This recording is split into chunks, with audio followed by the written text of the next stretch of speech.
Muito bem, estamos retomando aí. Sejam bem-vindos, alunos presenciais. O Gustavão estava dando uma passada aqui, vai dar uma palavrinha com vocês com relação ao prazo de correção no próximo exercício, né, que vai ser prorrogado por conta do simulado, vocês vão ter que fazer também, tá? Então, Gustavão, com a palavra aí, filho.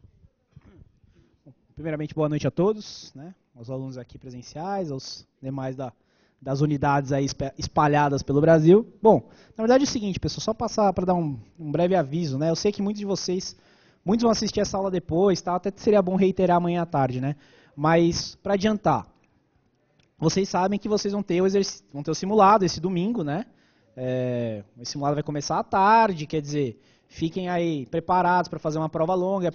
É um exercício importante, por quê? Porque é a primeira oportunidade que vocês vão ter para trabalhar exatamente aquela situação de prova. Ficar 5 horas, só você, o Vadimeco e Deus, se você acreditar nele, tá? Então, é a única situação mais próxima de prova. Sentado numa carteira, 5 horas aí, respirando, torto, indo para o banheiro, voltando, tendo que raciocinar, sem auxílio de livros, só o Vadimeco, tá? Então se preparem aí, vão com tranquilidade para esse exercício, que é legal fazer, tá? Muita gente às vezes comunicou a gente aí via Twitter, via Facebook, eu não sei se eu faço, eu não estou me sentindo preparado, ai meu Deus, não sei o que, não vou passar. Calma gente, calma, que está no meio do curso. O simulado não é para ver se você já está destruindo, tá? Não é isso, a intenção não é essa, é justamente passar pela situação de prova, tá? A situação de ficar 5 horas ali, com todo respeito, professor Ival, mas com o rabo na cadeira para fazer a prova, tá? Então, foi sutil, né? É sexta-feira, né? não ia chegar a esse nível. Mas, bom, a mensagem foi passada. É justamente para isso, tá? Para vocês treinarem, ficarem ali sentados. Não é para, eu fui mal no simulado. Pessoal, tá no meio do curso, dá para recuperar, dá para estudar, dá ainda para tirar a diferença, tá? E a gente está vendo isso nas próprias questões e nas peças que vocês têm feito. Tem melhorado, as peças têm melhorado. Tem uma melhora significativa na fundamentação. O que talvez vocês precisem ainda trabalhar um pouquinho é a parte do direito material mesmo, do estudo, né, para fazer as questões. Talvez essa seja a grande dificuldade ainda que alguns tenham. Então, se você não sabe determinado tema, lê no livro de prática. Ainda continuei com dúvida. Vai lá buscar em alguma doutrina, no site do STF, vai lá e aprofunda um pouquinho se a dúvida é muito grande, tá? É essencial fazer esse estudo. E por gentileza, até eu peço. Se você vai fazer a pergunta no CSD, eu recebi 3 perguntas perguntando exatamente o seguinte: o que é cláusula de reserva de plenário? Pessoal, tudo bem, se você não tem conhecimento, dá para correr atrás. Mas antes de mandar a pergunta, leia no livro de prática, leia numa doutrina. Quer dizer, busque o conhecimento antes de você... Né, ET Bilu aqui, mas busque conhecimento antes, acho que ninguém pegou a piada, mas beleza, vai, é a vida que segue, né, vejam, o Paulo entendeu, vejam a matéria no livro antes de perguntar. Se você ainda assim não entendeu, fala assim, Gustavo, eu li a cláusula de reserva de plenário, explicou isso, mas eu não entendi muito bem o que é. Aí beleza, se você só perguntar o que é, pra mim, significa que você não foi correr atrás, você não estudou, tá bom? Então, mandar as perguntas desse jeito para o CSD. Vai te ajudar no estudo isso, não é? Não estou fazendo isso porque é preguiça minha de responder. Muito pelo contrário. Para mim é super tranquilo responder o que é cláusula de reserva de plenário. Eu quero saber se vocês estão sabendo a matéria, tá? Outra coisa, em relação ao prazo do simulado. Simulado é domingo, tá? Vocês vão ter ainda 2 exercícios para entregar até quarta-feira, dia 29, tá? O prazo é até quarta, não é até terça como tem sido. Então é até quarta, vai ter um pouquinho mais de tranquilidade. Da mesma forma que vocês têm mais prazo, a gente vai ter mais prazo, por 2 motivos. Primeiro, justamente por vocês terem mais prazo. Segundo, porque a gente vai ter que corrigir o simulado de vocês que vão chegar aí, retornar, das unidades que vão vir e dos alunos presenciais aqui, que vai ser um número muito extenso. Então, a gente vai ter o prazo de correção nosso, vai ser até quarta da outra semana, por causa do simulado. Aí, infelizmente, a gente não virou robô ainda, tá? São 100 peças para corrigir por semana, então é complicado você corrigir 100 peças e 100 simulados na correria. Se for para corrigir desse jeito também mal e porcamente, não vai ser útil para vocês. Então a gente vai corrigir os simulados e vai ter um prazo mais extenso para corrigir as questões, tá bem?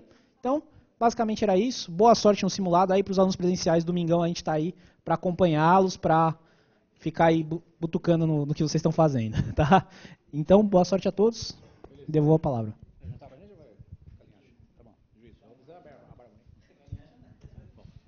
Muito bem, meus amigos, vamos ao que interessa no seu caderninho. Vamos continuar aqui com o tema, até vendo temas processuais têm a ver com o Poder Judiciário. Até foi feita uma pergunta com relação à reclamação da prova 2007.3, a gente vai explicar esse enunciado aí.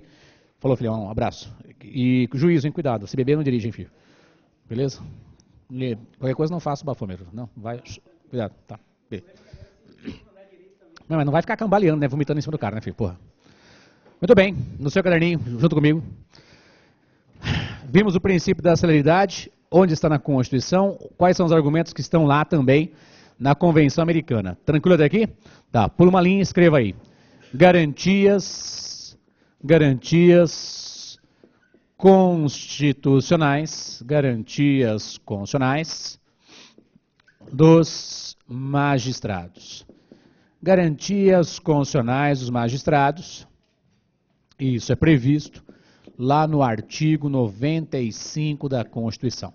Garantias constitucionais dos magistrados, artigo 95. Tranquilo? Garantias constitucionais dos magistrados, artigo 95. Nós temos lá 3 garantias, lembra? Vamos. Vitaliciedade. Vitaliciedade é uma proteção dada ao cargo do magistrado. Lembra disso aí? O magistrado não perderá o cargo, salvo se contra ele houver uma decisão condenatória transitada em julgado. Então, vamos até o artigo 95. Vá até o artigo 95 da Constituição. Artigo 95. E veja lá. Os juízes gozam das seguintes garantias. Vitaliciedade, que no primeiro grau só será admitida após 2 anos do exercício, dependendo da perda do cargo nesse período de deliberação do tribunal a que o juiz estiver vinculado. E nos demais casos de sentença judicial transitada em julgado. Até aí, tudo bem até aqui, moçada? Onde está dito sentença, você vai entender decisão, de modo mais simples ainda, acórdão. Porque se o juiz pisar na bola, quem julga ele é o tribunal. E o tribunal é um órgão colegiado, que vai preferir o quê? Um acórdão. Beleza? Então o termo sentença está de modo inadequado aqui. Na verdade é um acórdão. Que quem julga ele é o tribunal. Tranquilo? Se o juiz pisar na bola, quem vai julgar é o tribunal profere acórdão. Tranquilex? Bom, com relação à vitaliciedade, quero esquematizar uma coisa rápida aqui no caderninho. Pensa aqui comigo. A vitaliciedade é uma garantia dada ao cargo do magistrado, não é isso? Dá um tracinho e escreva. Aquisição. Aquisição. Como é que é a aquisição da vitaliciedade? Como é que é a aquisição? 2 pontinhos, aquisição. Podemos? Letra A. Magistrado concursado. Aquele magistrado concursado é aquele que presta concurso, né, filho? Magistrado concursado, aquele que presta concurso. Ele vai adquirir a vitaliciedade após, olha no artigo 95 e me diga, após quantos anos? Isso, após 2 anos de efetivo exercício. Após 2 anos de efetivo exercício. Após 2 anos de efetivo exercício. Tudo bem daqui? Após 2 anos de efetivo exercício. Podemos caminhar? Tá. Filho, após 2 anos de efetivo exercício. Esses 2 anos de efetivo exercício, grifa, efetivo exercício, entre parênteses, escreva, da posse. Saúde, filhotinho, Deus conserve, viu? Juízo. Não dê com noite uma sopa. Após 2 anos de efetivo exercício. Tranquilex? Beleza? Então, é da posse. Não é da nomeação, lembra? Que a pessoa pode ser nomeada e não tomar posse? É da posse, quando assina o livro de posse. Até aqui tranquilo? Joinha? Não vai confundir 2 com 3 anos. E aqui é vitaliciedade, não estabilidade. Defensor público tem estabilidade após 3 anos. Aqui magistrado tem, após 2 anos, vitaliciedade. E implica no quê? Só perder o cargo se contra ele houver uma decisão condenatória com trânsito em julgado. Decisão condenatória que pode ser no campo penal, o cara cometeu um crime, beleza? Ou até através do julgamento de uma ação civil pública por improbidade administrativa, que é um caso muito raro, uma sentença de interdição, que é algo mais raro ainda. Até aqui, beleza? Tranquilo? Após 2 anos de efetivo exercício, da posse, e tendo contra ele uma sentença, está escrito sentença, né, no artigo 95, não é isso? Checa comigo. Artigo 95, inciso 1º, é isso? É isso? Está escrito o quê? Sentença lá embaixo, não está? Mas onde está escrito sentença, você entenda um acordo, porque quem vai julgá-lo é o tribunal. Se o juiz pisar na bola, quem julga é o tribunal. Se o promotor pisar na bola, quem julga? O tribunal também. No caso, o TJ. Até aqui, beleza? Joinha? Tá. Filhão, tem esse caso do magistrado concursado, letra B. O magistrado o magistrado que ingressa pelo quinto constitucional. Pelo quinto constitucional. O magistrado que ingressa pelo quinto constitucional. Pessoal, chega para mim. O quinto constitucional, ele está descrito no artigo 94? Cheque para mim se o quinto constitucional está descrito lá no artigo 94. Quinto constitucional, se ele está descrito lá no artigo 94 da Constituição. O que é o quinto constitucional? Está dito no artigo 94.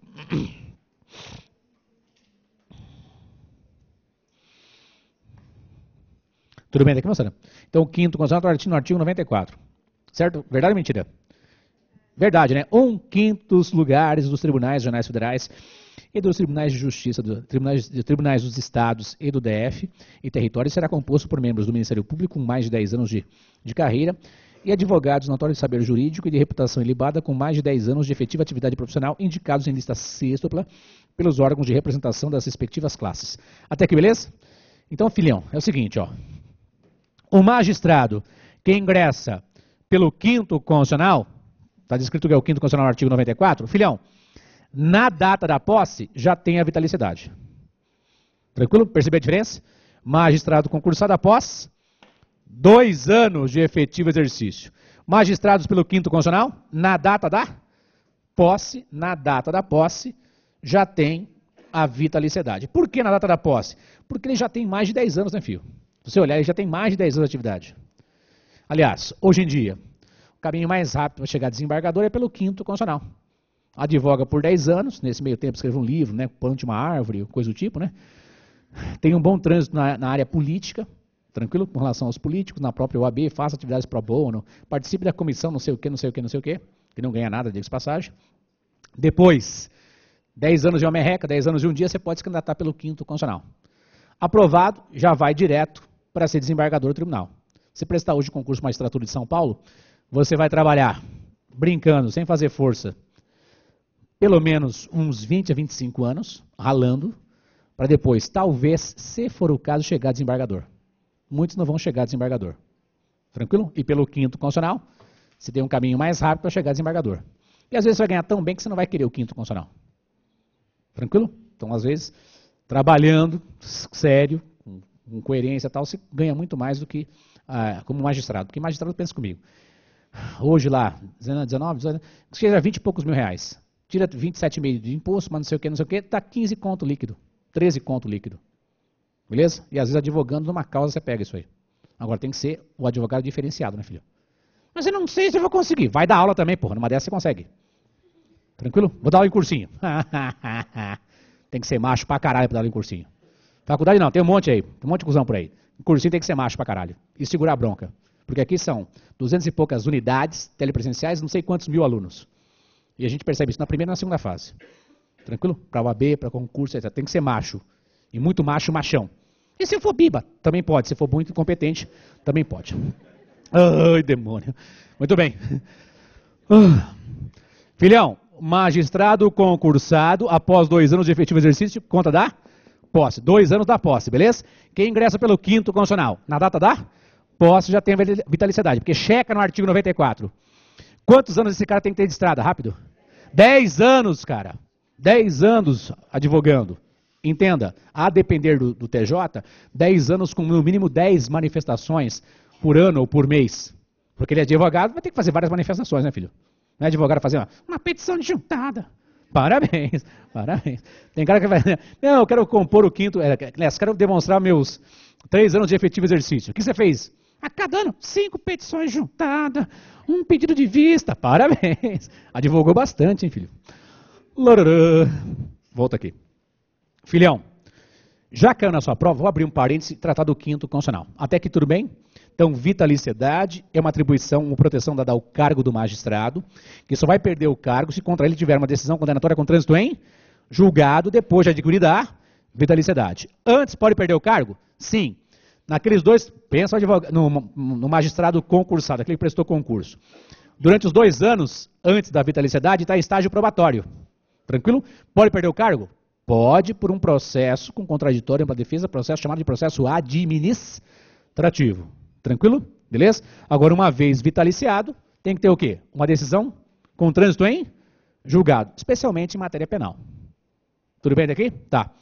Perguntaram do quê? Perguntaram do quinto constitucional. Então, vou abrir um parênteses e vou dar um toque aqui no quinto constitucional antes de avançar para as demais garantias. Quinto constitucional.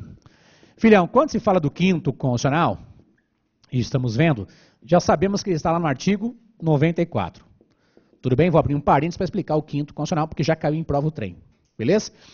Quinto constitucional, adivinha? Significa que 1/5, e pelo artigo 94, é 1/5 dos TRFs e dos TJs. 1/5 dos TRFs e dos TJs é composto por membros da advocacia e do Ministério Público. 1/5 do TRF e do TJ, entenda que 1/5 dos TRFs e TJs é composto por membros da advocacia e do Ministério Público. Todo mundo bem? Joinha? Tá. Perguntaram, na sua prova de segunda fase, qual é a porcentagem de advogados que compõem o quinto constitucional. Se fala em porcentagem, tem a ver com 100, não é isso? Tem a ver com 100, né? Então, o que eu faria? 1/5 vezes 100, que é 100%. Tranquilex? Lembra que tem um ninja aqui escondido? Então, seria o quê? 100 dividido por quanto? Por 5. Concordam? Vem comigo. 100. Por que não vem a calculadora? Cala a boca, não tem calculadora. É na mão aqui. Um só não dá para trocar porrada, ajuda com o outro 10. 5 vezes 2, 10 para 10? Nada. Desce o cunhado corintiano, não sabe porra nenhuma, corre para lá. 20%. Concordam que 1/5 corresponde a 20%? Joinha? 20% é o quinto constitucional. Daí a pergunta era, qual é a porcentagem de advogados que compõem o quinto constitucional? 20% para os dois, quanto? Opa, 10% de advogados e 10% de membros do Ministério Público. Tranquilo? De modo bem simples, então. 1/5 do TRF significa que 10% dos desembargadores são advogados. Outros 10% são membros do Ministério Público. Os 80% são membros de carreira. Tranquilo até aqui, moçada? Então a pergunta era, qual é a porcentagem de advogados que compõem o quinto constitucional? Já está lá, 10%. Tranquilo? 10% de advogados, 10% de membros do Ministério Público, os outros 80% membros da magistratura de carreira. Até aqui, beleza? Bom, isso aqui está fácil, já está explicado para vocês. Todo mundo anotou? 10% de advogados compõem o quinto constitucional do TRF e do TJ? Até aqui, beleza? Tá. Quando veio o quinto constitucional, já estava na Constituição tal, veio lembra da emenda constitucional 45? Que é a reforma do judiciário? Eu pensei que naquela época ia acabar com o quinto constitucional. Não, mantiveram o quinto constitucional e ampliaram para o TRT, para os TRTs e para o TST. Então, vou colocar aqui, põe aí como dica no seu caderninho. A emenda constitucional 45, 2004, ampliou o quinto constitucional para os TRTs e para o TST. Para os TRTs e para o TST. Tudo bem? Agora, já te dei a dica. Eu quero que você me localize no seu VAD qual é o artigo respectivo para cada um deles. Eu estou dizendo para vocês, ó, a emenda constitucional 45 ampliou o quinto constitucional para os TRTs e para o TST. Então eu quero saber quais são os respectivos artigos. E se é quinto constitucional, vai aparecer o quê? 1/5, né, filho? Isso é rápido. Pega o seu VAD, já pode passar a marcar texto lá para identificar, né, filho? Para não ter problema. Acho que caiu outra pena aí.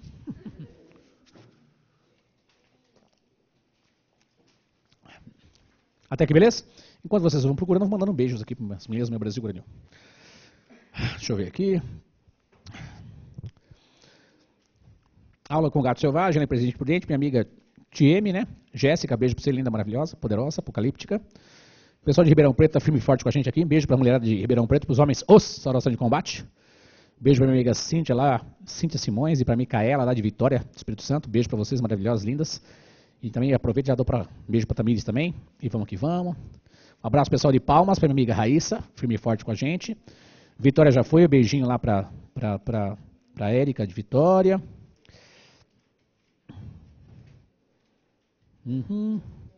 Quem mais aqui? Maísa e Tâmara de Aracaju, são apaixonadas pelo senhor, manda um beijo para elas, elas vão pirar. Então, Maísa e Tâmara lá de Aracaju, Beijo de gato selvagem para vocês, lindas. Lororô. E aí, moçada? Quais são os artigos e os respectivos fundamentos? Artigo 100 e quanto? Primeiro vamos colocar qual que aparece primeiro? TRT ou TST? TST, qual que é o artigo? 111A, inciso primeiro, é isso? Artigo 111A, inciso primeiro. Pode passar a marcar texto, então. É o 5º constitucional para o TST. Artigo 111, A, né? Inciso primeiro, é isso? Joinha. Então já localizaram, ótimo. Então você, advogado trabalhista, que não vai ter acho que quase ninguém aqui, mas avisa os colegas advogados trabalhistas, depois de 10 anos eles podem concorrer ao 5º constitucional no TST. Bem como pode concorrer ao 5º constitucional no TRT. O TRT qual que é o artigo, moçada? 115, inciso primeiro, é isso? Então, artigo 115, inciso primeiro. Professor, pede para o Jorge dividir o livro dele de prática comigo, pois o seu livro aqui nas livrarias de Imperatriz já acabou. Parabéns. O Celso Ivan, pede aí, né? Ô Jorge, empresta o livro aí para ele dar uma olhada. Mas pode dar, aqui agora não dá tempo aí, né? Se você encomendar pela livraria da Saraiva, acho que em 4 ou 5 dias está na sua casa aí. Pede para eles mandarem para o Sedex. O que é bom acaba logo, né, filho? O que eu posso fazer?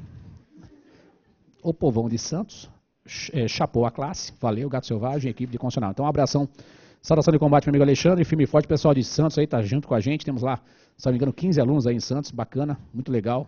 Deixa eu dar uma retweetada aqui, o pessoal morrer de inveja e tal. E o pessoal fala assim, como é que você consegue encher a classe numa sexta-feira? Sou bom, né, cara? Sou bom, fazer o quê? Se fecha, desculpa. Podemos continuar aí, meu filho? Tá, então você percebeu que o 5º constitucional foi estendido para o TRT, para os TRTs e para o TST. Tranquilo? Então aquilo que era para acabar, se ampliou. Acabar, não vai acabar. Você é contra ou a favor? Eu particularmente sou contra o 5º constitucional. Quer ser juiz, presta concurso. Mas professor, se o pessoal quiser que você vá te indicar, não sei o quê, fazer aquela pressão para você ir, você vai? Lógico que eu não sou burro. Ideologia, eu quero uma para viver, o cara morreu. Lembra desse cara aí? Muito bem. Por uma linha. Podemos caminhar? Lororã. Meus amigos, agora o tema é ainda garantias dos magistrados. Vamos cuidar da inamovibilidade. Então, por uma linha, a segunda garantia é a inamovibilidade. Inamovibilidade.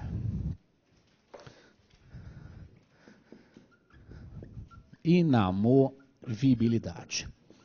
Filhão, quando se fala em inamovibilidade, o que vocês vão entender por inamovibilidade? Daí você escreva no caderninho se você quiser. Inamovibilidade, eu vou ditar. Os magistrados não podem ser removidos contra a vontade. Os magistrados não podem ser removidos contra a vontade. Então essa é a regra, né, filho? O magistrado não pode ser removido contra a vontade. Isso é a inamovibilidade. Daí troca de caneta, por favor. Salvo interesse público, né, filho? Salvo interesse público. Pode vir a imagem para mim aqui, filhão, por favor. Senão vai ficar só... Isso, beleza. Obrigado. Salvo interesse público. Olha na Constituição e me diga. E maioria o quê? Simples, absoluta ou qualificada? Checa na Constituição. Maioria absoluta, é isso, moçada? Grifa, então, onde você localizou. Tá onde isso aí? Pergunta, no artigo 94, no inciso 2º ou 3º? Ou não está aí? Ah, não está aí? Chega comigo. Artigo 95, inciso 2º, é isso? Inamovibilidade, sabe o motivo de interesse público, mas aqui expresso não está qualquer maioria. Tem que olhar qual artigo. Vamos lá no 93. 93, inciso 8º. 93, inciso 8º, diz lá.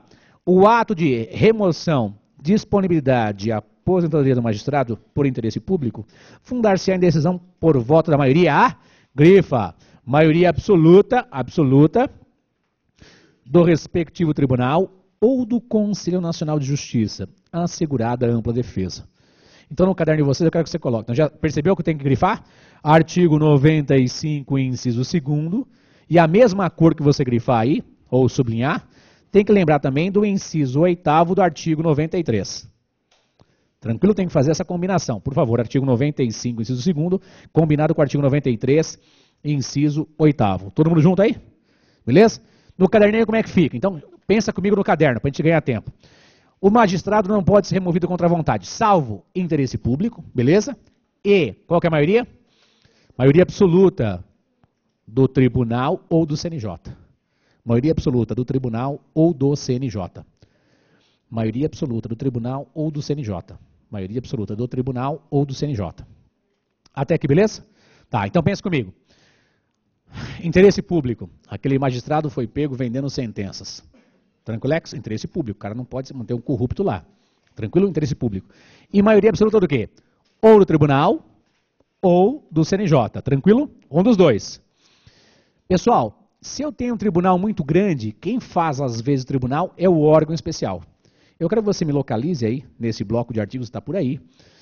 Quando eu vou ter órgão especial no tribunal? Acima de quantos desembargadores?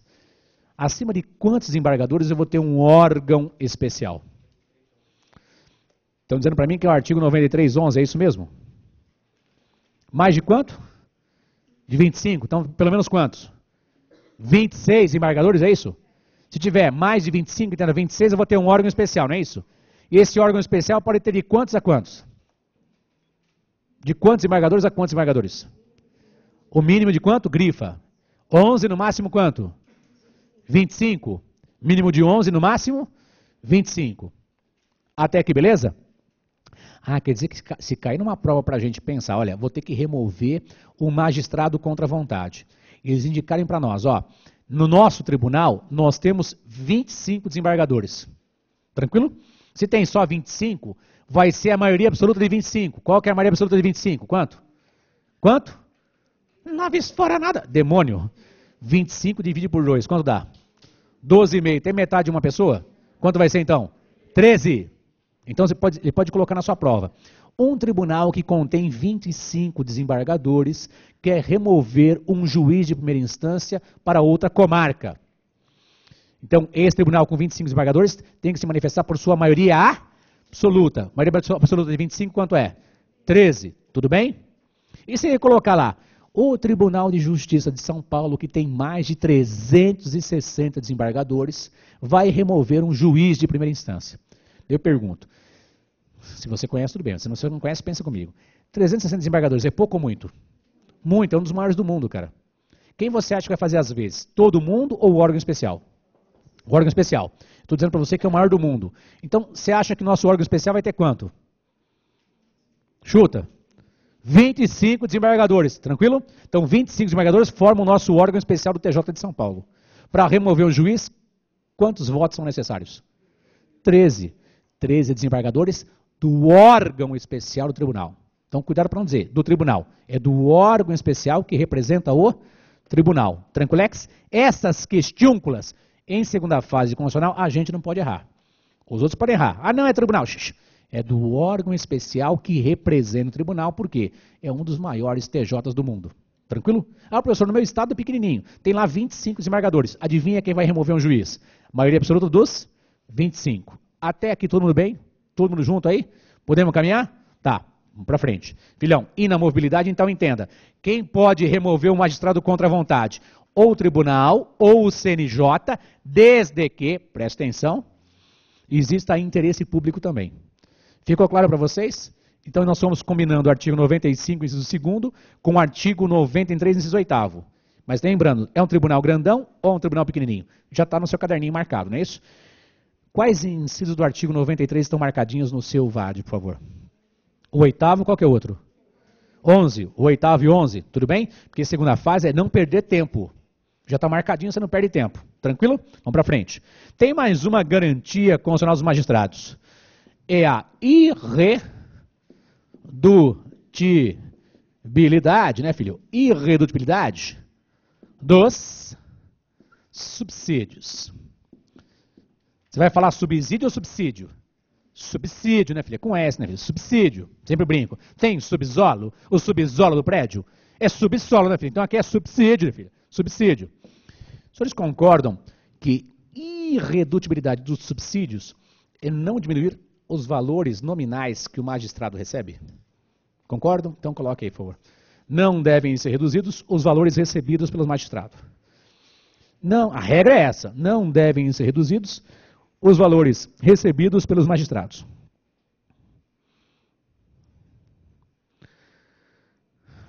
Tudo bem até aqui, moçada?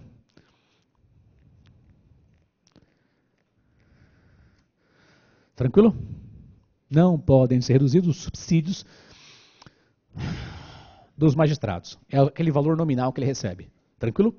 Salvo imposição legal. Salvo imposição legal. E o que é essa imposição legal? Olha o artigo 95, inciso 3º, filho. Olha o artigo 95, inciso 3º. Irredutibilidade de subsídio, ressalvar o disposto. Aí vem lá. Artigo 37, inciso 10 e 11. 39, parágrafo 4º. 150, inciso 2º. 153, inciso 3º. 153, parágrafo 2º, inciso 1º. Você vai ler isso aqui em casa depois. Tá? Em casa você vai fazer essa verificar o que tem aí de importante nesses incisos desses artigos. Tranquilo? Então vai ficar a lição de casa, né? Checar os limites com relação aos subsídios. Eu vou ter que, nesse momento, resumir trazer alguma informação importante para vocês. Então é o seguinte, filhão. Os valores que o magistrado recebe não podem ser reduzidos, tudo bem? Salvo uma obrigação, uma imposição legal, que aparece nesses incisos desses artigos aqui estão, tranquilo? Eu vou te dar um exemplo bom de prova. Então põe exemplo. O teto do funcionalismo público. O teto do funcionalismo público. Filhão, quando se fala em teto do funcionalismo público, nós vamos lembrar dos subsídios recebidos pelos ministros do STF. Os subsídios recebidos pelos ministros do STF. Tranquilo? Então, o teto do funcionalismo público no Brasil, nas várias esferas, inclusive na esfera federal, é o subsídio dos ministros do STF. Até aqui, beleza? Quanto eles recebem por mês? Joinha? Então, em tese, nenhum magistrado pode ganhar mais que isso. Agora, vocês vão passar na prova da ordem, mas isso não vai cair na prova da ordem, mas pode cair em concurso para magistratura, por exemplo. Esses subsídios, num caso, vinculados à magistratura, você tem que olhar algumas resoluções do CNJ sobre o tema. Porque algumas resoluções do CNJ admitem passar esse teto em situações especiais. Tranquilo? Do tipo, o cara vai ser removido de uma comarca por interesse público. Ele vai ganhar uma grana a mais para fazer a mudança. Essa grana a mais pode passar do teto? Pode, porque é uma situação excepcional. Tranquilex? Ah, professor, ele é magistrado, mas também é professor concursado. Opa, lembra na Constituição que pode haver acúmulo de servidor com professor? Isso pode passar o teto? Lógico que pode passar o teto porque é outra remuneração por conta de outra atividade que ele exerce. Aí ele vai dar aula em faculdade particular. Pode receber? Isso pode passar no montante mais que o teto? Lógico que pode. É outra atividade, porra. A ideia do subsídio era evitar os penduricalhos. Ah, eu tenho mais não sei o quê, aquelas vantagens pessoais que incorporavam e às vezes triplicavam a remuneração do cara. Então, para evitar isso, criaram subsídios. Nem os magistrados mesmo, nem os tribunais, às vezes respeitam esse teto, esse limite. Tem várias falcatruas por aí, por exemplo, as resoluções do CNJ sobre o tema. Vamos pensar na prova da ordem, nossa segunda fase. O limite para o funcionalismo público, adivinha, é a remuneração, entendo, os subsídios dos ministros do STF. Tranquilo até aqui, moçada? É lógico que para o concurso da magistratura você vai perceber que tem várias exceções, inclusive por resoluções do CNJ. Até aqui, beleza? Podemos caminhar? Eu particularmente acho que é inconstitucional, mas até aí são outros 500. O teto deveria ser esse. Aliás, servidor público não é para enriquecer, é para servir o público. Quer ser rico, vai fazer outra atividade. Vai fazer, sei lá, postar para fotos, fazer filme, etc. Tranquilo? Se me convidaram, eu falei assim, não, eu gosto da aula de constitucional só. Você é besta, tá bom? Desculpa, só para você animar. Constituição Federal. Vamos lá, meus amigos, no seu caderninho, cheque comigo. Você tá rindo, o negócio tá entrando, você tá rindo, né? Parabéns, sucesso. Vamos nós aqui. Conhecimento está entrando, né? O negócio está entrando, conhecimento está entrando nos alunos queridos que estão no Brasil. Meus amigos, irredutibilidade dos subsídios já caiu em primeira e segunda fase, eu quero que você guarde. É o valor nominal que ele recebe. É o valor que está lá no lerite. Beleza? O valor que está no lerite. Ah, mas a capacidade econômica de compra, esse é um outros 500. Isso aí sempre vai ter defasagem. É o valor nominal que ele recebe lá. Não pode ser acima do teto dos ministros do Supremo Tribunal Federal. É lógico que se você pesquisar, tem servidores públicos que exercem atividades em sociedades de economia mista. E como tal, podem acumular valores ultrapassando o teto. Porque é uma outra remuneração, inclusive, às vezes com pagamento societário, de cotas, de ações. Aí pode passar do teto. Beleza? Em várias situações, inclusive. Até que beleza? Mas não quero ficar viajando na maionese. É o seguinte, os subsídios dos magistrados indicam, os valores que eles recebem não podem ser reduzidos. Tem um teto? Tem. Imposição legal. os subsídios ministros do STF. Até aqui, beleza? Chega para mim se é o artigo 37, inciso 10 ou 11, ou por ali. Onde está esse teto previsto na Constituição, que pode ser que a gente tenha que usar na prova como fundamento? É 37, 10 ou 11? Cheque no material de vocês, por favor, no vademeco que vocês vão levar. Se for o caso, pode passar marca-texto. Se você localizou, inciso 10, estou confiando em vocês, estão com o vale aberto, hein? É o inciso 10 mesmo? Então, por favor, pode passar marca-texto e sublinhar, por favor. Isso é uma possível questão de prova. É hoje que estreia o Faroeste Caboclo, né? É hoje? É 11? Eu estou confiando em vocês, vocês estão com o vale aberto. É 10 ou 11? É 11, né, filho? Tudo bem? Ah, agora sim, é 11. Ah, já pintei os dois, parabéns, pintou os dois, tá bom. Mas é o inciso 11. E perceba o que diz lá o artigo 37, inciso 11, moçada. 37, inciso 11. Diz assim: a remuneração dos subsídios dos ocupantes de cargos, funções e empregos por administração direta, autárquica e funcional dos membros da qualquer dos poderes dos estados, chupa Corinthians, não sei o que porra é essa, olha o tamanho dessa porra. Não, só quero ser sublinho isso aqui, ó.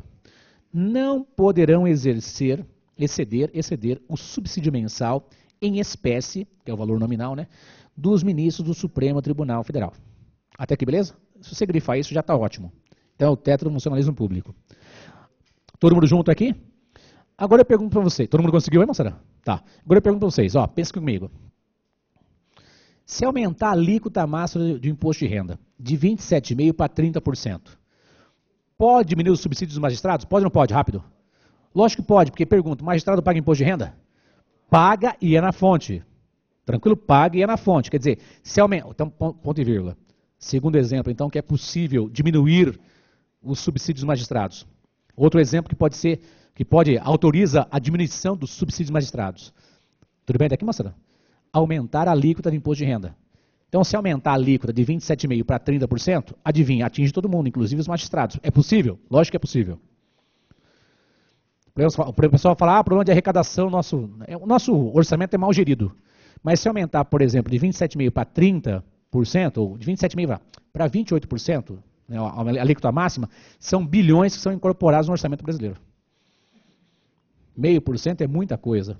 Que a gente pensa só, são bilhões que são incorporados. Então, se desse um pepino, fizesse mais dinheiro, vamos tirar de quem? De quem é servidor público que está garantido. Tira esses caras para ajudar as demais pessoas. Tranquilex? Bom, tem mais um exemplo. Imagine que aquele magistrado passou recentemente na magistratura, ele se acha Deus e começa a pegar todas as estagiárias. Cada cidade, cada fincada, uma minhoca. Cada enxadada, uma minhoca. Então ele passou em 5 comarcas, tem 5 filhos diferentes. Pergunto, cada mãe e cada filho pode pedir pensão alimentícia? Pode ou não pode? Pode. Vai descontar da remuneração do subsídio lá? Pode ou não pode? Eu conheço o cara que deve. Tudo que ele ganha na magistratura é para pagar pensão alimentícia. Vocês estão rindo que é verdade. E ganha, por fora, sobrevive dando aula ou vendendo livro. Conheço um monte, mas aquele negócio. Por isso que eu falava, essa pecada põe a touca para evitar problemas. Aliás, camisinha tem que usar sempre, né? Meninas, tem a camisinha feminina também, que é aquele negócio, e tem a do homem, que é, né? Então, usem. Eu só vou quando eu casar, só faço sexo quando eu casar. Parabéns. Parabéns, raridade. Parabéns. Eu sou virgem ainda. Parabéns. Eu sou de escorpião. Larã. Brincadeira. Sei que tem muitas mulheres virgens que são nossas alunas aí. Beijo pra vocês. No seu caderninho, por favor. Pule uma linha. Concordam comigo que as garantias constitucionais dos magistrados são, então, vitaliciedade, inamovibilidade e irredutibilidade de subsídios. Tudo bem até aqui, moçada? Põe assim embaixo. Por uma linha, põe assim, dica. Tais garantias também são estendidas. Tais garantias também são estendidas. Tais garantias também são estendidas aos membros do Ministério Público. Tais garantias também são estendidas, entenda, atribuídas, dadas, né? São estendidas, dadas aos membros do Ministério Público e conselheiros e ministros dos tribunais de contas. Então, se perguntarem para os senhores, quem é que tem essas garantias da vitaliciedade, inamovibilidade e irredutibilidade de subsídios, entendam, os membros do Ministério Público e os conselheiros e ministros dos tribunais de contas. Até aqui, beleza? Lembra a primeira fase? Conselheiro você vai encontrar em tribunais de contas municipais e estaduais. Tranquilo? E no Tribunal de Contas do DF e territórios. E ministros você encontra no Tribunal de Contas da União. Tudo bem aqui? Então, ministros e conselheiros dos tribunais de contas têm essas 3 garantias também. Até aqui, beleza? Joinha? Tá, pula uma linha. Vamos ver outro tema legal também que pode acontecer, pode ser perguntado na sua prova. Vamos lá para o CNJ. Me acha aí onde está o CNJ na sua construção, isso é rápido, eu quero a composição e as funções. Quem compõe e as funções. CNJ, onde está na sua Constituição, pega o seu VAD, não tenha vergonha, localize, por favor. Qual que é o artigo que fala da composição e qual seria o parágrafo que você identifica as funções. Muito bem. Localizaram? Todo mundo localizou? CNJ é Conselho Nacional de Justiça. Então, qual é o artigo, moçada? Isso, artigo 103. B. Concordam que nos incisos tem a composição? Sim ou não? Então, eu quero que você, com calma, conte e me diga qual é o total de componentes do CNJ. Pode fazer a continha, escreve na caneta, no lápis aí. Eu quero saber qual que é o total de conselheiros que existem lá no CNJ. Minha mãe mandou 2, 3, 4. Não tenha vergonha, pode contar nos dedos. Eu quero saber o total. Quanto é o total da bagaça? Não vai errar, hein? Vai esquecer o presidente, filho. Chupa Corinthians, não sei o quê, 9 vezes fora nada. Raiz quadrada, N fatorial. Tal. Lembra da raiz quadrada, o N fatorial? Adorava aquele negócio do N fatorial. E aí, quantos são o total?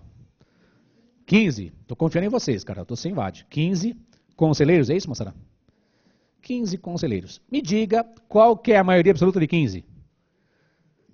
8. Então, adivinha. Para remover um magistrado contra a vontade, se for o CNJ, precisamos da maioria absoluta, né? A maioria absoluta de 15 corresponde a 8, é isso mesmo? Estou confiando em vocês, hein? Maioria absoluta corresponde a 8. Então, se cair na sua prova, o CNJ vai remover o magistrado contra a vontade, já sei que no total são 15, e a maioria absoluta de 15, quer dizer, 15 dividido por 2 é 7,5. Metade da pessoa existe? Não. Qual é o primeiro número inteiro depois? 8. Até aqui, beleza? De modo resumido, todo mundo junto? Todo mundo junto? Diga para mim, eu vou dizer, eu vou afirmar alguma coisa, quero que você confirme ou não. Pessoal, o CNJ é composto por membros da magistratura? Sim ou não? Rápido. Tem membros da magistratura. Também é composto por membros do Ministério Público? Sim. Também é composto por advogados? Advogados. E também é composto por representantes da sociedade civil? Sim. Concordam que é um ente misto? Magistratura, magistrados, membros do Ministério Público, advogados e representantes da sociedade civil. Concordam ou discordam? Sim ou não? Sim. Então, concordo que é um órgão externo à magistratura, porque tem pessoas de outros órgãos que compõem e podem fiscalizar o CNJ. Até aqui, beleza? Qual dos parágrafos que aí estão na sua frente indicam lá as funções? São funções do CNJ. Primeiro, segundo, terceiro, quarto, truco, ladrão, zap. É o quarto? Vou passar a marca-texto no parágrafo quarto. Só na parte de cima para você identificar. Opa, o parágrafo quarto é importante, precisa ficar atento e tal. Tranquilo? Todo mundo junto? Vamos pensar naquilo que já caiu em prova. Pergunto para os senhores. O CNJ julga alguém criminalmente? Sim ou não? Rápido. Não. Ele exerce uma função de caráter técnico administrativo. Então, põe no caderno para vocês, por favor. Dica. O CNJ exerce uma função técnica administrativa. Tem função técnico-administrativa. O CNJ tem função técnico-administrativa. Função técnico-administrativa. Já vi agora há pouco tempo, pergunto para vocês. Pessoal, o CNJ pode remover algum magistrado compulsoriamente? Pode ou não pode? Pode se houver o quê? Interesse público e qual a maioria? Simples, absoluta ou qualificada? Maioria absoluta do CNJ. Tranquilo? Tínhamos visto isso antes. Beleza? Então, por favor, pense embaixo. Dica. Dica. Se durante a atuação do CNJ,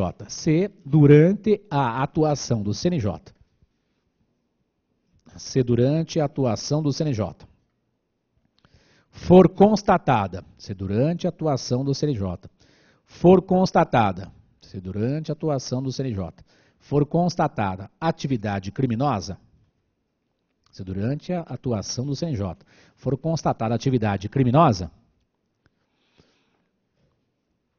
deve-se extrair cópia, deve-se extrair, com X, né, filho? Deve-se extrair cópia e remeter ao membro do Ministério Público competente. Deve-se extrair cópia e remeter ao Ministério Público competente. Até aqui, beleza, moçada? Se é servidor, vou mandar para o Ministério Público lá de primeira instância. Se é magistrado, opa, vou ter que mandar para o PGJ ou para o PGR. Até aqui, lembra? PGJ, Procurador-Geral de Justiça, vai oferecer uma denúncia contra aquele juiz perante o tribunal respectivo. Tranquilo? Tudo bem? Todo mundo junto? Tá. Pensa aqui comigo. Filhão, CNJ é um órgão velho ou novo? Rápido. Novo. Quando é que ele veio? Com a emenda constitucional? 45 de 2004. Então está engatinhando. Importante, checa para mim, eu vou fazer uma pergunta. Quem preside o CNJ? Isso é rápido. Presidente do STF, né, filho? Então, o presidente do STF, então a comunidade dos homoafetivos aí, agradeçam ao Joaquinzão. Aquele que bateu o pé para os cartórios terem que fazer a certidão lá de casamento. Entre aspas, né? Casamento de pessoas do mesmo sexo. Tranquilex? Então o pessoal bate no Joaquinzão, ele é meio bruto assim, mas ele tem uma função dele lá, né, filho? É que em toda a instituição, pensa na origem do cara. O cara é do MP. O pessoal do MP é meio beligerante, né? É meio, né? Então a origem do cara é do MP. Então ele é meio contundente. Às vezes ele escapa um pouco. Ele sabe que passa um pouquinho do limite ali, mas adivinha. O presidente do STF tem que engolir o sapo, né? Vai bater boca com ele. Besteira. Às vezes ele erra um pouco, mas errar é humano. Eu preferia ele errando desse jeito do que aquele que fica com a fala mansa. Não, excelente, não sei o que, e fica protegendo as pessoas do mal. Bem ou mal, ele está lá protegendo a sociedade. Tranquilex? Uns não gostam dele, outros gostam, mas paciência. Se não fosse ele, a ação penal 470 não teria saído. Aliás, antes dele, o Aires Brito.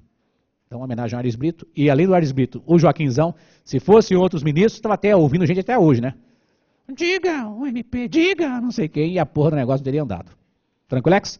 Bom, minhas homenagens então para o Aires Brito e para o Joaquinzão. Meus amigos, aquela resolução do CNJ reconhecendo, determinando que os cartórios...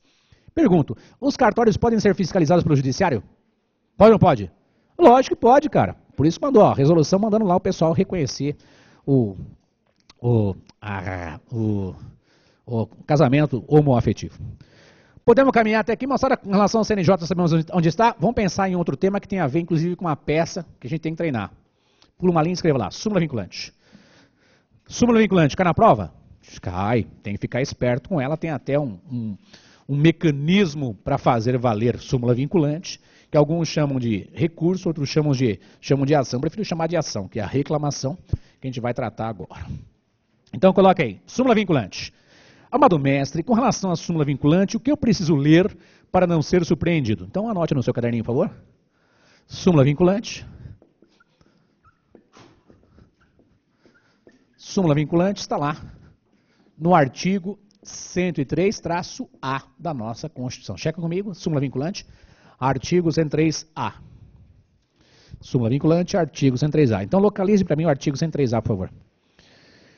Professor, fala sobre quem investiga, julga e afasta deputado federal por falta de decoro parlamentar. Então, isso aqui foi dito, né? Claro, foi dito, né? Cabe à respectiva casa legislativa, né? Só olha no artigo 55 e 56, viu, Clá? Beijo das minhas maravilhosas aí de Recife. Ótima aula. Para a segunda fase, não perca. Um beijo na minha amiga Pascolati, Aninha, que está junto com a gente aqui.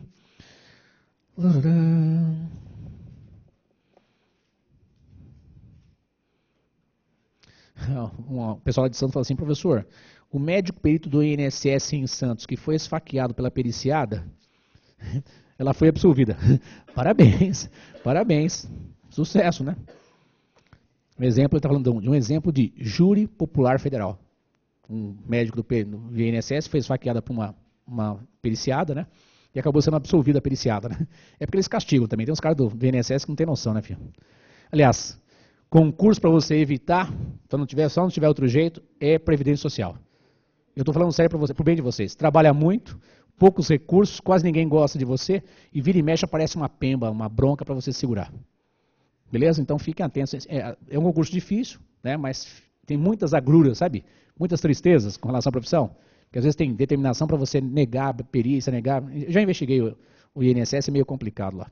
Mas, se for para trabalhar, pode trabalhar lá, que é um concurso legal para você prestar. Só que saiba que não vai ser valorizado. É como polícia, enfermeiro, médico, professor. Ninguém dá valor. Né? Bom, súmula vinculante, centralizado, localizaram? Verifique se abaixo desse artigo é feito menção a alguma lei que regulamenta o trem. Qual que é a lei? Rápido. Opa, 11.417 de 2006. Localizem a lei. Precisa até colocar um clipes aí, marcar essa lei, porque essa lei vai ser importante para a gente. Eu não duvido que possa cair para a gente fazer uma reclamação com base em descumprimento de súmula vinculante. Ou uma reclamação por descumprimento de ADIM, ADCOM e ADPF. Então, súmula vinculante tem uma lei específica. Então, checa para mim, por favor. Lei 11.417 de 2006. Localizou, já faça uma marquinha, deixa aí um clipezinho, uma filipeta, para você identificar onde está essa lei 11.417 de 2006. Localizamos aí, moçada? Todo mundo junto aí? Tá. Localizou? Tá. Tem uma outra coisa que é importante. Nós precisamos... Qual que é a página do trem nosso aí? 1801, 1801, no nosso vadão da quinta edição. Aliás, tem um pessoal perguntando, professor, vai poder usar o VAD? Vai poder usar o VAD. Aquele boato que o Darlan soltou, acabou dando um rebosteio, né, cara? O nosso VAD está autorizado, já foi autorizado sempre. Eu duvido que a FG vai ter culhão para dizer, esse VAD das fotos não pode usar. Se o nosso não pode, vai poder nenhum outro, porque todos são praticamente idênticos. Então não pode o nosso, não pode da Saraiva, não pode da Ridel, não pode nenhum outro, porra. Porque o nosso é no padrão do edital. O edital vai ser cuidado, né, filho? Beleza? Podemos caminhar? Joinha? Tá. Súmula vinculante, artigo 103A da Constituição, Lei 11.417, e localizem onde estão os textos das súmulas vinculantes. Onde estão os textos das súmulas vinculantes no seu vadão? Súmulas vinculantes. Professor, eu vou usar a mesma filipeta laranja para identificar verde, rosa, cor de chiclete, né? Identifiquem onde estão as súmulas vinculantes. Até aqui, beleza? Todo mundo junto? Chega para mim no seu vadão, quantas são as súmulas vinculantes que aí são? 30 e quantas? 30 aí? 32? Beleza? Então, está de acordo com o número que existe de súmulas vinculantes. A não ser que tenha sido criada uma de ontem para hoje que eu não vi. Tudo bem até aqui? Professor, é aula de segunda fase, não é isso? Você está com o texto da Constituição aí aberto na sua frente. Então, eu vou comentar alguns assuntos que já estão aí. Tudo bem? Volte lá para o artigo 103A, e vamos ver se deu certo. Ó. Súmula vinculante, quem edita, quem cria, Supremo Tribunal Federal. Tem isso aí? Reiterar as decisões em matéria constitucional. Tem? Se você quiser sublinhar apenas, né? Então, quem cria é o STF, artigo 103A, é o STF. Reiterar as decisões em matéria constitucional, tem aí? E eu pergunto, manifestação de quanto? Maioria simples, absoluta ou qualificada? Eu perguntei, se é maioria simples, absoluta ou qualificada? Qualificada de quanto? 2/3. Então já sabe que maioria 2/3 é maioria qualificada. É mais que a maioria simples, é mais que a maioria absoluta. São 11 ministros no STF, concordam? 11 ministros. Maioria absoluta de 11? 8, caralho. Maioria absoluta de 11, porra. 6. 2/3 de 11, quanto? 8. Cuidado com isso. Para criar uma súmula vinculante, preciso da maioria qualificada de 2/3, que significa 8 ministros. Tudo bem até aqui? Joinha? Tá. Então checa comigo. Sou STF, reiterar as decisões em matéria constitucional, manifestação da maioria qualificada de 2/3. Todo mundo junto? Verifica para mim aí quem é que fica obrigado a obedecer. Por isso o nome súmula vinculante. Quem é obrigado a obedecer? O Poder Judiciário todo, sim ou não? Rápido. Todo o Poder Judiciário, quem mais? A administração pública direta e indireta em quais esferas? Federal, estadual e municipal. Não está expresso a esfera distrital, mas é óbvio que o DF está atrás dos Estados-membros, tá atrás da esfera estadual. O DF também é obrigado a obedecer súmula vinculante. Até aí tudo bem, moçada? Joinha? Tá. O que você acha que tem importante no parágrafo primeiro? O que você grifaria para deixar destacado no parágrafo primeiro? Olha o parágrafo primeiro, 103A e me diga, o que você acha importante grifar aí? Eu vou pintar ele inteiro, parabéns, sucesso. Eu quero saber o que você, né, para diminuir a quantidade de informações pintadas, o que você grifaria aí? Lororô. Opa, então artigo 103A, parágrafo 1º. Eu vou ler com vocês. A súmula terá por objeto e validade a interpretação e eficácia de normas determinadas, acerca das quais haja controvérsia atual entre órgãos judiciários, entre esses e a administração pública que acarrete a grave insegurança jurídica e relevante multiplicação dos processos sobre questão idêntica. Os senhores concordam que o tema súmula vinculante, de certo modo, vincula-se ao princípio da celeridade? Concordam? Que quando está dito aí, evitar multiplicação de processos, é evitar que aquela causa se multiplique, sendo que o próprio STF já decidiu sobre aquele tema. Entendeu, filhão? Então vamos grifar, por favor, aí. O que ele quer fazer? Tudo bem até aqui, moçada? Ele quer evitar a multiplicação de processos sobre questão idêntica. Concordam? E a súmula vinculante, adivinha? Grifa. Interpretação e eficácia de normas determinadas. Interpretação e eficácia de normas determinadas. Tranquilo?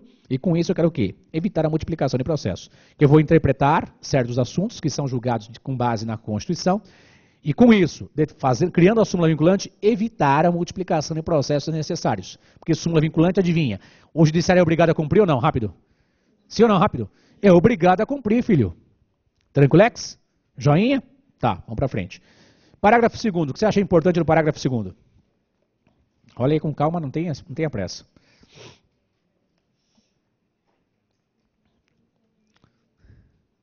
Concordam que o parágrafo 2º tem a ver com a criação, revisão ou cancelamento da súmula? Então, parágrafo 2º, eu grifaria aí. Aprovação, revisão ou cancelamento. Aqueles que podem propor ADI. Deu certo, moçada? Aprovação, revisão ou cancelamento. Aqueles que podem propor ADI. Que é ação direta de inconstitucionalidade. Então, eu pergunto para os senhores, quem é que pode propor ADI? Pessoas do artigo 103. Vamos colocar isso no caderno, por favor? Aprovação, revisão ou cancelamento de súmula vinculante. Aprovação, revisão e cancelamento de súmula vinculante. Aprovação, revisão e cancelamento de súmula vinculante. Aprovação, revisão ou cancelamento de súmula vinculante. Tracinho, escreva. Por favor, escreva. Na CF,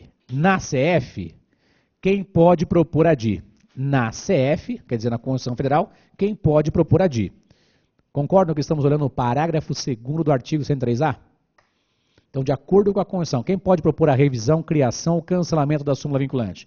Filho, quem pode propor ADI? Tudo bem? Grifa de acordo no seu caderninho, de acordo com a Constituição. De acordo com a Constituição. Por favor, já está marcado no seu VAD. Vão até a Lei 11.417. Vão até a Lei 11.417. A Lei 11.417. Vão até a Lei 11.417. Deem uma olhadinha no artigo 3º dessa lei. Deem uma olhadinha no artigo 3º dessa lei. Fala, filha.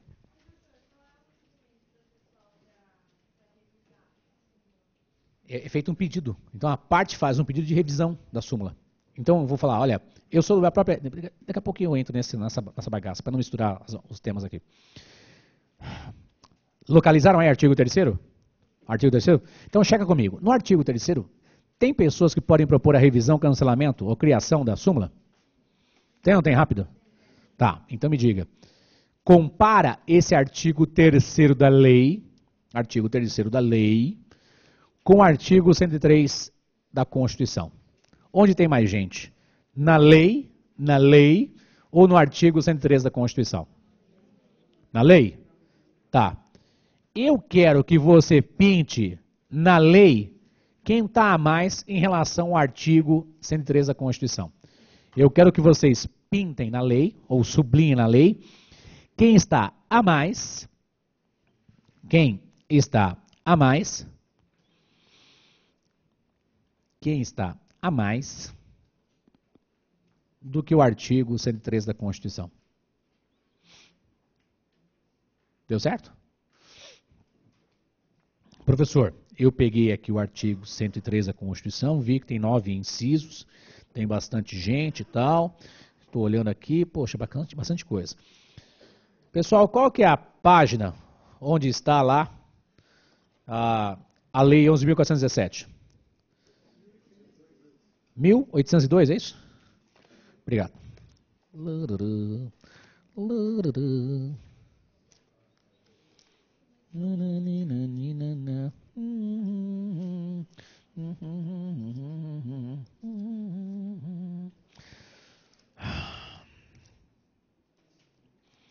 Muito bem.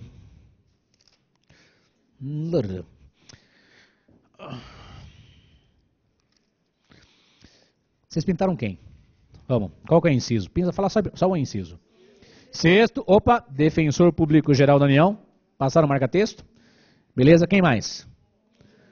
11. Tem mais, pô. E o parágrafo primeiro, pinta ou não pinta? Pinta também, filho. Pinta também, pô. Esqueceu o parágrafo primeiro. Está dito assim, são legitimados a propor a edição, a revisão, o cancelamento enunciado de súmula vinculante, tais pessoas, né? São 11 incisos, e não posso descartar o parágrafo primeiro.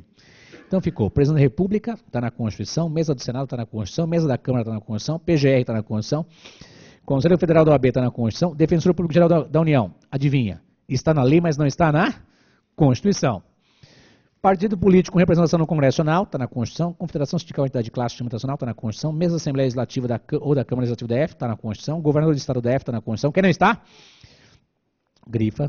Tribunais superiores ou tribunais de justiça dos estados ou DF, territórios, os tribunais regionais federais, os tribunais regionais do trabalho, os tribunais regionais eleitorais e tribunais de justiça e tribunais militares. Parágrafo 1º, tome cuidado aí.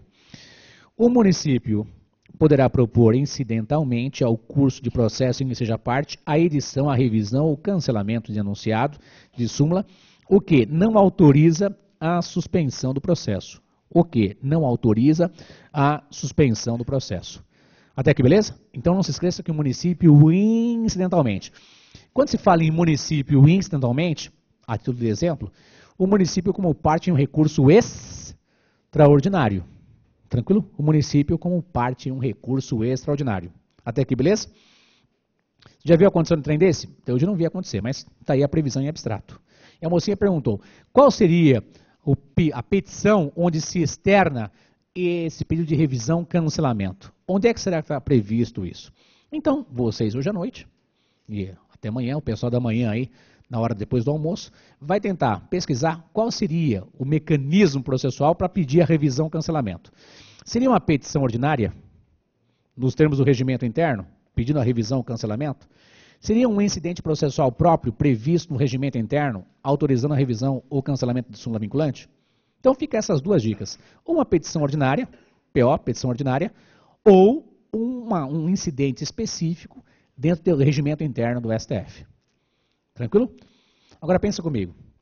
Você está advogando para uma das pessoas, né, que estão aqui previstas. Você é advogado de uma confederação sindical, uma entidade de classe de âmbito nacional, quer pedir uma revisão. Você faria uma petição para quem? Tem a ver com o STF. Endereçada a quem? Ao presidente do STF. Beleza? Usaria o artigo 282? Sim ou não? Rápido. 282. Será que tem alguma petição específica, nominativa com relação a esse tema?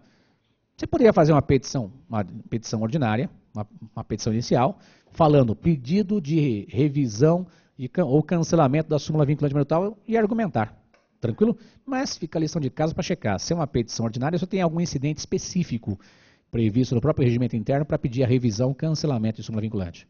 Tranquilo? Eu optaria por uma petição ordinária, mas pesquise em casa, sem pressa. Pessoal, é só uma pesquisa para você tentar verificar o que seria objeto da criação, revisão ou cancelamento. Entenda, se é petição e é para o Supremo, vai endereçar para o presidente, não é isso? Se é uma petição ordinária, uma petição inicial, ótimo. E qual seria o fundamento? Será que eu posso usar como fundamento o próprio artigo 103A, esses parágrafos? Será que eu tenho que encontrar alguma coisa lá no próprio artigo 102, inciso 1ª linha A, onde tem as petições originárias do próprio STF? Aí fica a pergunta que foi, né, trazida para nós e as dicas aí. Mas vem aqui comigo. Comentamos o parágrafo 1º e o parágrafo 2º, não é isso? Falta o parágrafo 3º, não é isso? Chega para mim o parágrafo 3º do artigo 103A. Checa para mim o parágrafo 3º do artigo 103A. Todo mundo junto, hein, moçada? Então vamos comigo aí. Isso nos interessa muito. Todo mundo localizou aí artigo 103A?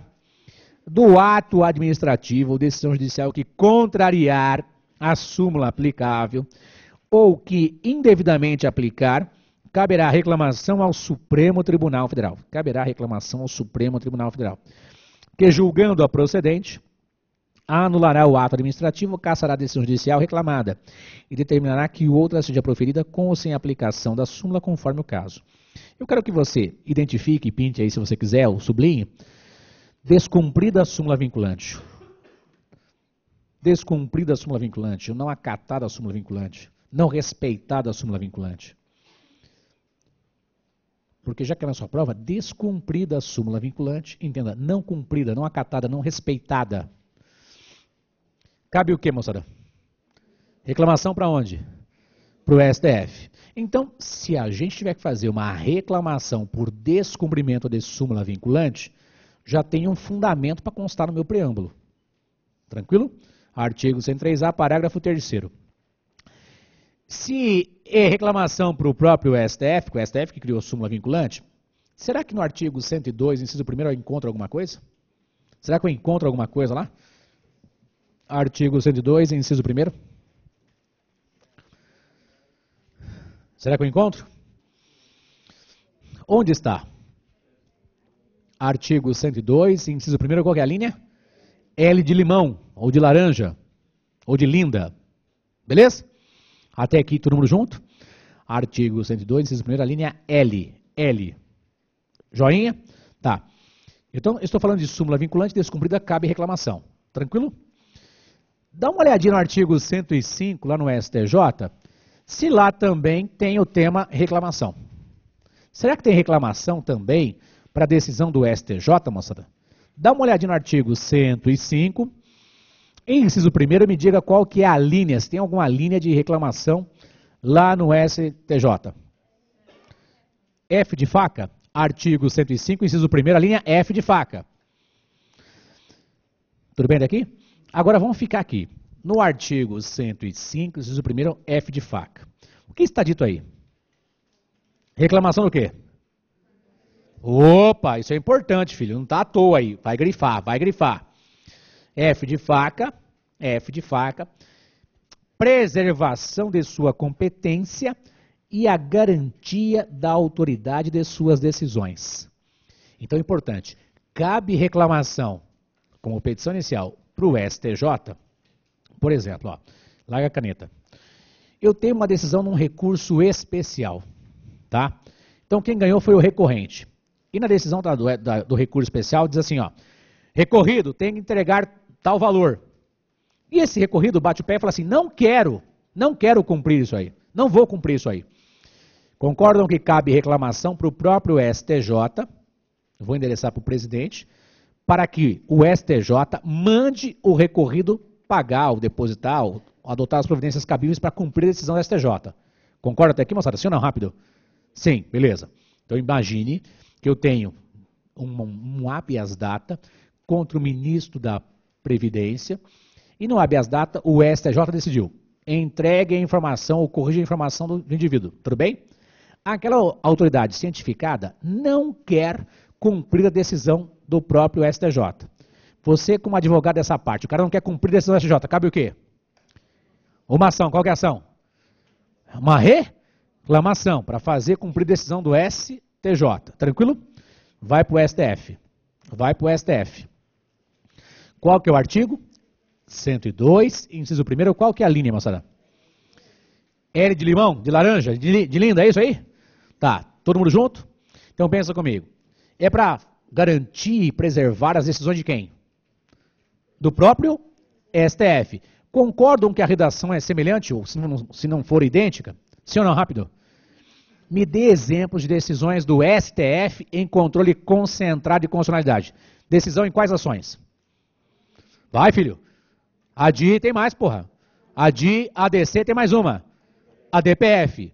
Então, se aparecer na prova que houve decisões do Supremo em ADI, ADC e ADPF, e a parte lá embaixo não quer cumprir, concordam que cabe reclamação lá no STF?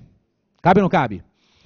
Vá até a página 311 do livro de prática. Pega o livro de prática e vá até a página 311. Essa prova, os senhores já olharam, é uma prova oficial do CESP, que é uma prova chata, nervosa e tal. 311, a prova é CESP OAB 2007-3. Localizou aí? É 311 mesmo, é isso? Localizou? Tá, diz assim, ó. Larga a caneta, eu vou ler para vocês.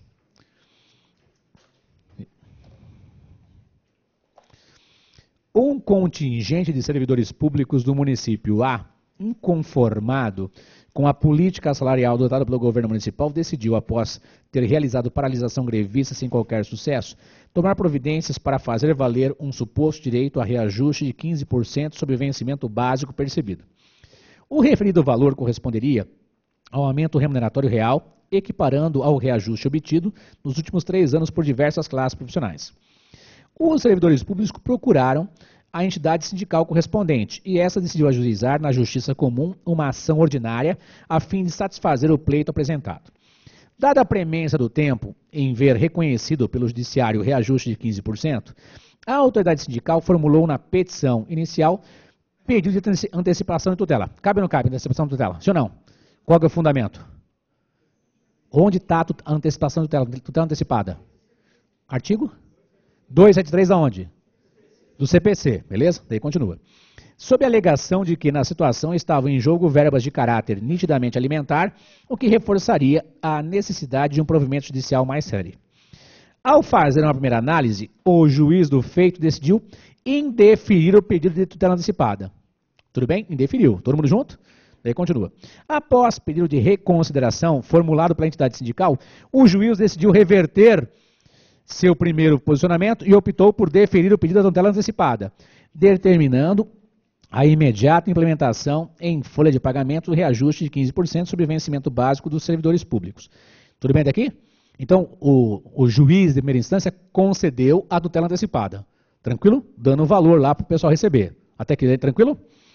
Inconformado com a decisão judicial, o município decidiu contratar serviços advocatícios para promover as medidas cabíveis e reverter a situação o quanto antes, em virtude do iminente impacto orçamentário do reajuste concedido. O advogado tentou, por todos os modos possíveis, suspender a decisão que concedeu a tutela antecipada no Tribunal de Justiça competente, sem obter êxito. A antecipação de tutela continua mantida. Filho, se continua mantida, quem é que autorizou a manutenção dessa decisão? Foi o TJ ou foi o juiz de direito? O juiz de direito. Aí continua. Em toda a sua extensão. E o mérito da ação ainda não foi apreciado. Agora presta atenção. Sabe-se que o Supremo Tribunal Federal, no julgamento da ADC-MC, medida cautelar na ADC, né? O que é ADC? Fala, filho. Ação declaratória de constitucionalidade. É controle difuso ou concentrado? Concentrado. Quais são os efeitos do controle concentrado? Erga omnes e vinculante. Já sabe disso. Vamos embora. E assim decidiu. Medida cautelar deferida em parte por maioria de votos para se suspender ex nunc, entenda, dali para frente, e com efeito vinculante até o julgamento final da ação, a concessão de tutela antecipada contra a Fazenda Pública que tenha por pressuposto a constitucionalidade ou inconstitucionalidade do artigo 1º da Lei 94/97, sustando-se igualmente ex nunc os efeitos futuros das decisões já proferidas nesse sentido. Concordo que tem uma decisão em ADC suspendendo os efeitos daquela, inclusive, tutela antecipada? Todo mundo junto, moçada? Que quem deferiu foi quem? O juiz singular. Daí continua. Diante da situação hipotética apresentada na condição de advogado do município, redige a medida judicial apropriada para o caso. Você está advogando para o município. Então, qual que é essa ideia? De manter ou suspender a tutela antecipada? Suspender. Você vai alegar o quê? A decisão na onde? Na ADC, acima listado, né? Ele não ia colocar uma ementa de uma ADC e pode fazer isso com relação a uma ADI ou uma ADPF de graça na sua peça. Tranquilo? Daí continua. Na condição de advogado do município A, redige a peça judicial apropriada para o caso a ser apresentada ao órgão judicial competente com os argumentos que reputar pertinentes. A proposta que você vai fazer é para fazer valer decisão, o favorecimento do município que quer pagar ou não pagar? Não pagar. E qual a decisão do DC? Para pagar ou não pagar? Não pagar, né, filho? Então você quer o quê? Que seja implementado para aquele juiz de primeira instância, para aquela decisão antecipada, o que vale na ADC. Se é uma ADC descumprida, cabe o quê? Reclamação aonde? No STF, filho. Tranquilex? Então, entenda, reclamação pode ser, por exemplo, o não cumprimento de decisão em ADI, ADC, ADPF, beleza? Ou do descumprimento de súmula vinculante. Tranquilo? Então, se ele colocar na sua prova o texto de uma súmula vinculante, ele vai fazer menção que aquela súmula vinculante não está sendo cumprida. E se você quer cumprir a súmula vinculante, favorável ao seu cliente, cabe o quê? Reclamação. Filhão, você percebeu comigo que reclamação pode ser descumprimento de súmula vinculante, não é isso? Ou de decisão do STF, ADI, ADC, ADPF, como podia ser decisão do STF num MS, num HC, num recurso extraordinário e num ROC. Decisões do STF devem ser cumpridas. Descumpridas cabem reclamação, autorizam reclamação. Tranquilo? A minha pergunta, quero que você localize, por favor. Filhão, eu tenho um caso que envolve um processo que eu vou ter que promover no STF ou no STJ. Então eu pergunto para os senhores, tem alguma lei específica que trata de processo ou procedimentos no STF ou no STJ? Você está falando que sim, eu quero saber qual é o número da lei. Muito bem. Qual que é o número da lei? Quem já localizou, beleza. Quem não localizou, vai localizar agora. Eu quero qual o número da lei que fala dos processos em trâmite no STF e no STJ, que o Joaquim Barbosa está alegando para não receber os embargos infringentes de certos condenados da ação penal 470. Qual que é a lei que trata dos processos do STF, do STJ, que trata no tema? Processos e procedimentos no STF e no STJ. Você tem uma lei específica. Enquanto vocês localizam, nós vamos mandando beijos aqui para a mulherada do Brasil Grande.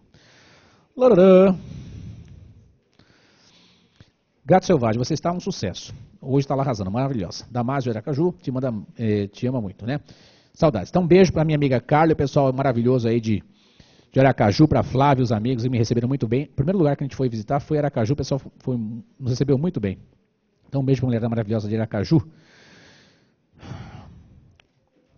Beijo para minha amiga Larissa, lá de Campo Grande, né? Campo Grande tem uma grande segunda fase constitucional. Beijo para Larissa e as mulheres maravilhosas aí de Campo Grande, para os homens, saudação de combate. E eu pergunto para vocês, meus amigos, qual que é a lei? 8.038. Achou a lei 8.038? Achou. Qual que é a página do nosso vadão aí? 1445? Eu quero que vocês localizem na lei quais artigos tratam da reclamação. Se já localizou, beleza. Quem não localizou vai ter que passar a marca-texto. Quais artigos da lei 8.038? Artigo 13 e seguintes, é isso? Então, a lei 8.038 está marcada. Acharam o artigo 13? Vamos passar a marca-texto no artigo 13?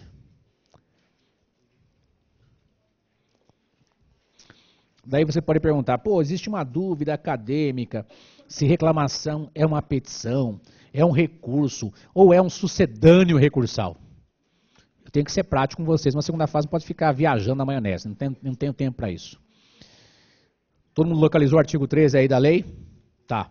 Então, deixa o VAD aberto, vamos pensar aqui comigo. Eu coloquei a estrutura do STF há pouco tempo na lousa, lembra? Então, chega comigo no seu caderninho, por favor.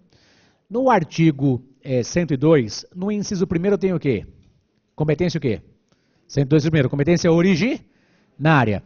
Vá até o artigo 102, inciso 1º. Vá até o artigo 102, inciso 1º. 102, inciso 1º. E veja nessas várias alíneas se tem algum recurso previsto nessas várias alíneas, ou se nas alíneas do inciso 1º do 102 eu tenho petições iniciais. Sem pressa. Artigo 102, inciso 1º, nas várias alíneas. Eu pergunto para os senhores, se nós temos aí petições iniciais ou recursos? Petições iniciais? Concorda que são petições iniciais? Recurso eu vou ter no inciso segundo, que é o ROC, né? Recurso ordinário, constitucional. E no inciso terceiro eu vou ter o recurso extraordinário. Tudo bem até aqui, moçada? Então seria um argumento para eu sustentar para os senhores que reclamação prevista na linha L do inciso 1º do artigo 102 é uma petição inicial. Ok? Então, como petição inicial, adivinha qual que é o artigo de qual código vai ajudar a gente a fazer uma reclamação? 282 do Código de Processo Civil. Até aqui, beleza? Joinha? Filhão, se é uma reclamação para o Supremo, qual que é o endereçamento? Vai, filho. Excelentíssimo senhor doutor ministro presidente do Supremo Tribunal Federal. Espaço de 5 linhas. Depois tem o preâmbulo, não é isso? Quem propõe o quê em face de quem? Nós estamos advogando para uma parte, para o recorrido ou recorrente no recurso extraordinário, ou para uma parte que foi prejudicada lá no MADI, ou pelo nosso cliente que foi prejudicado pelo descumprimento de uma súmula vinculante. Tranquilo? Então a qualificação do nosso cliente vem por meio do advogado que subscreve, o endereço em tal local, para fins do artigo 39 do Código de Processo Civil, né, filho? Para fins de notificação, propor ou apresentar a presente, aspas, reclamação, tranquilo? Reclamação constitucional, você pode colocar reclamação constitucional. Admite-se, inclusive, a questão da liminar na reclamação, não se exclui essa possibilidade de liminar na reclamação, beleza? Em face do, sei lá, juiz, desembargador da autoridade X, que está a descumprir, por exemplo, a súmula vinculante, ou aquela decisão do STF, em ADI, ADC, ADPF, ou no HC, ou no MS, pelos motivos de fato e direito a seguir deduzidos. Só que antes, porém, eu vou colocar artigo. Qual que é o artigo que nós vamos colocar no preâmbulo para justificar a reclamação? Começa por a Constituição. Qual é o artigo? 102, inciso 1º, a linha L. Beleza? Tudo bem? Pessoal, se é súmula vinculante descumprida, posso usar algum parágrafo de algum artigo da Constituição? Posso ou não posso? Artigo 103A, parágrafo qual? Terceiro artigo 103A, parágrafo terceiro. Pessoal, concordam que é uma, vamos chamar de ação, que é proposta lá no STF, e tem uma lei específica que fala dos processos no STF? Qual que é a lei? 8.038, posso colocar. E artigo 13 seguinte da lei 8.038, de 90. Nós estamos entendendo que é uma petição inicial, sim ou não? Qual artigo de qual código? E artigo 282 seguintes do Código de Processo Civil. Pergunto, senhor, se é uma petição inicial, primeiro item. Dos fatos, contar a historinha. Vai perder tempo nisso na segunda fase? Rápido. Não. Precisa rascunhar dos fatos? Lógico que não. Do direito, que é o segundo item, não é isso? Adivinha. Se foi descumprida a súmula vinculante, eu começo por ela, né? A súmula vinculante número tal estabelece em verbis que, né? Posso copiar ou posso parafrasear a súmula vinculante. Tranquilo? No presente caso, né, um caso acima descrito, percebe-se que o ente público X está descumprindo a súmula vinculante. Tranquilex? Posso falar e entrar no mérito no que foi descumprido. Joinha, fazer uma conclusão, percebe-se que houve descumprimento da súmula vinculante. Posso justificar por que está sendo proposta a reclamação no STF. A reclamação no STF é proposta com base no artigo 102, primeira linha L, e também no artigo 13 seguintes da lei 8.038, não sei o que. Tudo bem até aqui, moçada? Posso desenvolver um pouquinho mais o direito, se for o caso. Posso alegar, pedir liminar na reclamação. Até aqui, beleza? Tá. Vamos pegar o livro de prática e ver se a gente tem um modelinho de reclamação? Vamos pegar o livro de prática, por favor. Então, vou perguntar para os senhores, descumprida a súmula vinculante, cabe o quê? Rápido. Reclamação aonde? No STF. Descumprida a decisão em ADI, ADC, ADPF, cabe o quê? Reclamação aonde? No STF. Descumprida a decisão em HCMS de competência originária do STF, cabe o quê? Reclamação aonde? No STF. Descumprida a decisão em recurso extraordinário ROC, cabe o quê? Reclamação aonde? No STF, né, filho? Então, vamos localizar a teoria da reclamação aí no livro de prática. Está quase na hora de a gente descansar um pouquinho, mas vamos nós aqui, não acabou ainda não, o negócio está entrando no bom sentido, vamos localizar onde está a parte teórica da reclamação. Quer localizar a página? Fala pro tio, que o tio está ficando velho. É 303, é modelo esquemático, né? Eu queria um pouquinho da teoria antes. A teoria antes tem qual página, filho? 251 alguma coisa, é isso? 251, então chega comigo, página 251, 251, reclamação constitucional, obrigado. 251. Reclamação constitucional. Todo mundo localizou? Tá. Então, você pode fazer uma leitura mais tarde ou depois do almoço, se quiser, se não tiver com sono, né, filho? Reclamação constitucional, página 251, 252. Até aqui, beleza? Joinha? Vamos ver o modelo esquemático da reclamação? Está na página 303, né, filho? 303. Cara, se cair uma reclamação, cara, ajoelha, beija a examinadora se for gostosa, ou se não, deseja boa sorte para o examinador lá, para o fiscal da prova, e vamos ter fé. Reclamação constitucional. É um modelo simples porque é uma petição inicial, cara. E petição inicial, se você está fazendo o curso desde o começo, você fez mais de uma petição inicial, não fez? Você fez MS, não fez? Fez MS, fez ADI, não fez? Fez mandado de injunção. Então, petição inicial já está craque. Você fecha o olho e já sabe. Endereçamento, preâmbulo, quem propõe quem faz de quem, dos fatos direito do pedido. Tranquilo? Chega comigo, por favor. Temos aí o endereçamento, o preâmbulo dos fatos direito do pedido. Então, perceba que o pedido é muito simples, cara. Você quer que seja cumprida a decisão do STF. Tranquilo? Em face do exposto, pleiteio o reclamante, a linha A, que sejam requisitadas informações da autoridade que for imputada à prática do ato impugnado, que as prestará no prazo de 10 dias, como de direito, bem como a intimação do Ministério Público para oferecer parecer. Pessoal, concordo que nos processos que tramitam no STF, o PGR tem que se manifestar? Qual que é o parágrafo de qual artigo? Isso é rápido. Parágrafo 1º de qual artigo? 103, checa. Artigo 103, parágrafo? Primeiro, o professor ia colocar, ia separar, ia colocar lá para a parte que não está cumprindo se manifestar com relação àquele tema. No outro item ia colocar notificação do MP para se manifestar em itens separados. Fica a seu critério, filho. Tranquilo? Eu posso nesse item A separar em A e B, ou 1 e 2. Ok? B. Julgue procedente a reclamação, cassando a decisão, especificar qual que a decisão está sendo cassada. Importante, pessoal, você pode parafrasear o que está previsto na Constituição. Perceba, nós colocamos aí, ó. E para preservação de sua competência, preservação de competência, para a garantia da decisão do STF. Você pode parafrasear aquilo que está na linha respectiva do inciso tal. Você poderia parafrasear a linha L do inciso 1º do artigo 102. Beleza? Nesses termos, pede deferimento, valor da causa. Se não tem valor específico, quanto eu coloco? Rápido. R$1.000, cara. Temos em que pede deferimento, local e data, tal. Até aqui, beleza? Perceba que nós colocamos aí artigo 17, né, filho? Checa comigo aí, por favor. Artigo 17 da Lei 8.038. Se tem a ver com pedidos, lembra que a gente pode marcar na lei? Vá na Lei 8.038. Veja se o artigo 17 vale a pena ser pintado. Vá na Lei 8.038 e veja se vale a pena pintar o artigo 17 da Lei 8.038. Vale a pena pintar, professora? Sim ou não? Rápido. Sim.